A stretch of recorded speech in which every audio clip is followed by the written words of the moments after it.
Hey Ryan, this is Knapp from ABC, going over your pitching video from the spring break camp. We'll go over and just kind of break down what I'm seeing and some changes we can do to create yourself, put yourself in a little bit better position to deliver the ball more powerfully, to stay a little more consistent.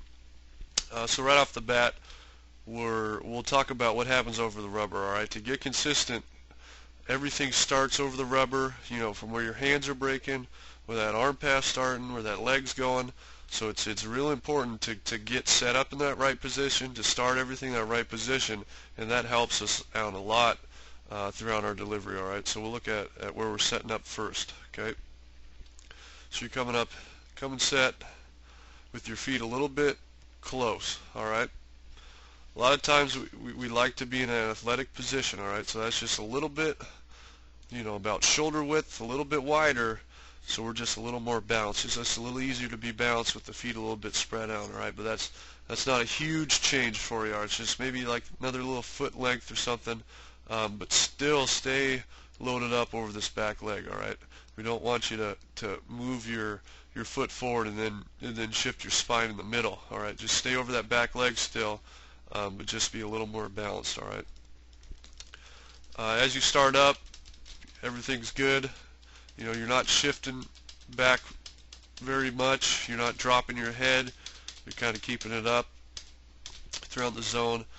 All right, what you are doing is you're breaking your hands a little bit late. It's kind of tough to see on this video, but you should be breaking your hands once that leg is starting down. All right, so we can't really see, but it looks like your hands are breaking about right at this point.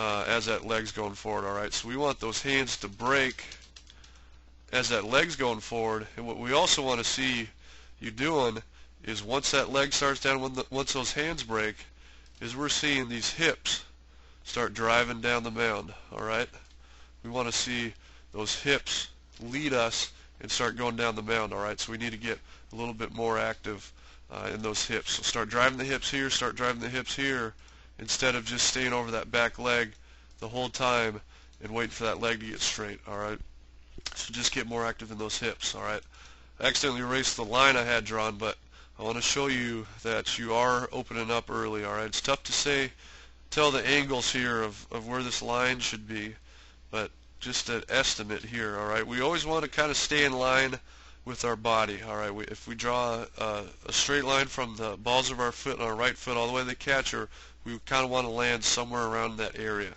All right, and what you're doing is you're just driving that leg, and you're staying back so much that front foot's, that front leg, that front hip's opening up early, and as you can see where you're landing really far open. All right, so right here, there's nothing stored up in these hips. There's no kinetic energy ready to transfer from that back leg to that front leg. So you're just losing a lot of hips by opening up that early. All right, but being more active, being quicker with your hips over the rubber is going to help you stay closed. All right, so that's just a big thing of just speeding up those hips. All right, and as you're seeing, you're landing really short too. So just those hips again will help you get out farther. But we'd like to see you stretch out.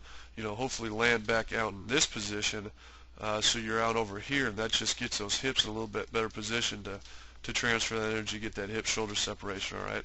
The other thing too that's causing you to fly open early is what your left arm is doing. All right. You never let that elbow get up high enough, and you're just rotating that front glove. Just watch what your front glove's doing. All it's doing is just swing it out and around. All right. We want to see you be lifting with your elbows. All right. So in this position, we like to see that front elbow up around this area instead of down like it is. So you're getting that elbow up, and then you can rotate that elbow down. So then you go from this position to this position while keeping that glove out over that front foot. All right, so it's more of an elbow. It doesn't want to be that glove. You want to bring that elbow up and rotate it down and get keep that glove over that front foot as you're rotating, and that will keep your shoulders closed longer. That'll help you keep your hips, your front hip closed longer, and that just gets you in a more balance position. Whatever our left side's doing, we kind of want that right side to do. So we just need to match that up a little bit. So just get that elbow up a little bit higher. Just think about maybe just keeping that glove above your belt, and that'll help you out.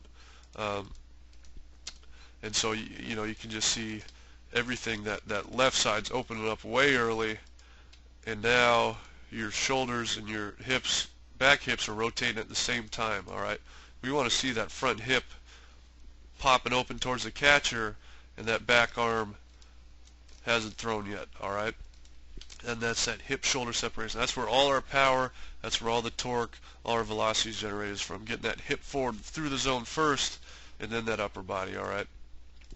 Another thing too, you're coming through releasing, and you got this back foot off the ground. All right, an athletics position, 2 feet on the ground, nice and balanced. All right, you have 1 foot on the ground, a lot of power is lost there, a lot of consistency of release points lost there. So just get that foot on the ground, and what's going to help is extending your entire body out farther. So now you're reaching out down here, and now that back foot's going to be able to generate power through it, drive through that back leg, back through that back, those toes, and now you're going to have your body in this position, releasing the ball, another 8 inches, a foot closer to the plate. All right.